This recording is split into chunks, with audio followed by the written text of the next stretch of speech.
আমি কিন্তু social media দেখি না। সম্মানিত মাননীয় প্রধান অতিথি, যিনি আমাদের এখন অনুপ্রেরণা, যাকে দেখলে বাংলাদেশের লক্ষ কোটি মানুষ এখন নতুন স্বপ্ন দেখতে শুরু করে, নতুন করে এক বাংলাদেশ নির্মাণ করবার স্বপ্ন দেখছে। এবং আপনারা যারা সোশ্যাল মিডিয়া দেখেন, আমি কিন্তু সোশ্যাল মিডিয়া দেখি না, কিন্তু যারা দেখেন তারা ইতিমধ্যেই জেনে গেছেন যে সবচেয়ে জনপ্রিয় নেতা এখন হচ্ছেন তারেক রহমান। কি ঠিক কিনা, ভুল বললাম?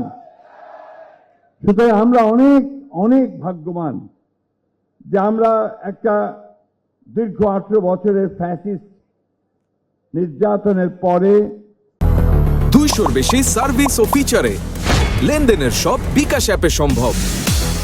আমাদের যখন রাষ্ট্র ভেঙে চুরমার হয়ে গিয়েছিল, গণতন্ত্রকে ধ্বংস করে দিয়েছিল, আমাদের অর্থনীতি যখন একেবারে ভঙ্গুর হয়ে গিয়েছিল, তারপরে জনগণের সমর্থনে একটা নির্বাচনের মাধ্যমে আমরা এমন একজন নেতা পেয়েছি যিনি এখন আমাদের স্লোগান দিচ্ছেন, যে স্লোগানটা কি? গর্ব দেশ, তার আগেরটা কি? হ্যাঁ, সবার আগে। এই স্লোগান আমাদেরকে সামনের দিকে এগিয়ে নিয়ে যাচ্ছে। আমি বক্তব্য একেবারেই দীর্ঘ করব না। প্রিয় সহকর্মীবৃন্দ, আমরা দীর্ঘ 18 বছর আমরা বহু নির্যাতন সহ্য করেছি। আমাদের সমস্ত জীবনটাকে 18 বছর ধ্বংস করে ফেলা হয়েছে, তছনছ করে ফেলা হয়েছে। এখানে আমি সামনে যাদের দেখতে পাচ্ছি, আমার সহকর্মীবৃন্দ, প্রত্যেকেই ভয়াবহভাবে নির্যাতিত, নিপীড়িত। আমাদের 60 লক্ষ মানুষের বিরুদ্ধে মিথ্যা মামলা দেওয়া হয়েছিল। আমাদের 20,000 তরুণ নেতাকর্মীকে হত্যা করা হয়েছিল।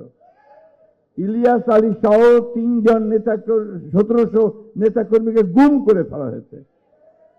তারপরেও কিন্তু আমরা আমাদের দেশ ও নেত্রীর কে লক্ষ্য করে মাথা নত করিনি। করেছি কখনো? লড়াই চালিয়ে গেছি, তাই না? এখন আমার যে বদনাম আছে একটা, যে কথায় কথায় আমি আপনার কবিতা বলি, আবার আজকে একটা কবিতা বলবো, কিছু মনে করবেন না। এই কবিতাটা খুব ছোট্ট, ভারতের ব্রিটিশ পিরিয়ডের, এবং সেখানে আপনার জাস্ট 1 মিনিট আমি একটু বের করে নিই, ওটা তো আমি খুব কাঁচা। 200-র বেশি সার্ভিস ও ফিচারে লেনদেনের সব বিকাশ অ্যাপে সম্ভব। যাক, মনে পড়ছে না, বের করতে পারছি না। এটা হচ্ছে তখনকার দিনে কয়েকজন কবি খুব বিখ্যাত ছিলেন। তার মধ্যে আমাদের রবীন্দ্রনাথ ঠাকুর, নজরুল ইসলাম, আরেকজন ছিলেন একজন সমালোচক কবি, রঙ্গলাল বন্দ্যোপাধ্যায়। তিনি একটা কবিতা লিখেছিলেন, খুব ছোট। তিনি লিখেছিলেন, স্বাধীনতাহীনতায় কে বাঁচিতে চায় হে, কে বাঁচিতে চায়। আসলে আমরা প্রতিটি মানুষই আমরা স্বাধীনভাবে বাঁচতে চাই।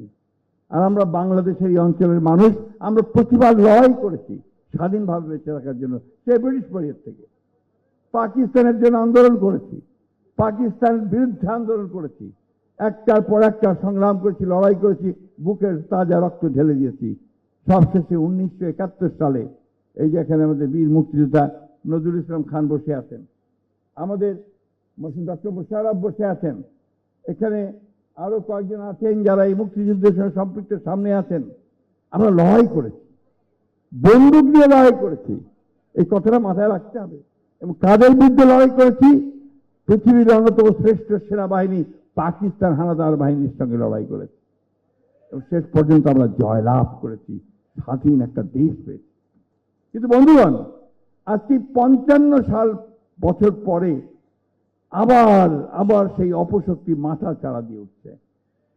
আবার সেই শক্তি যারা সেদিন পাকিস্তান হানাদার বাহিনীকে সহযোগিতা করেছিল, যারা সেদিন আমাদের ভাইদেরকে হত্যা করতে সহযোগিতা করেছিল, যারা আমাদের মা বোনদের সম্ভ্রম নষ্ট করতে সহযোগিতা করেছিল, তারা আজকে আবার নতুন চারায় নতুন ভ্রমে আপনার হাজির হয়েছে। বন্ধুগণ, এটা আমাদেরকে সাবধান থাকতে হবে।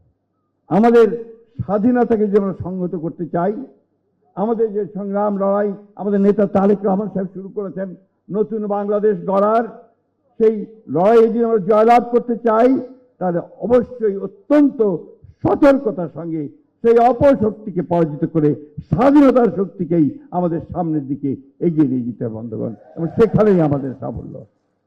আমরা সবাই খুব আশাবাদী, আমরা সবাই আমাদের নেতা তারেক রহমানের উপরে প্রচন্ড রকমের আশাবাদী। তিনি আসার পরেই মানুষের মধ্যে যেভাবে একটা আলোড়ন সৃষ্টি করেছেন, আশা জাগিয়ে তুলেছেন, এসে নেমেই কি বললেন, আই হ্যাভ এ প্ল্যান। অন্য রাজনৈতিক কথা বললেন না, তিনি প্রতিশোধের কথা বললেন না, প্রতিহিংসার কথা বললেন না, বললেন যে আই হ্যাভ এ প্ল্যান, আমি একটা পরিকল্পনা নিয়ে এসেছি দেশটাকে গড়বার।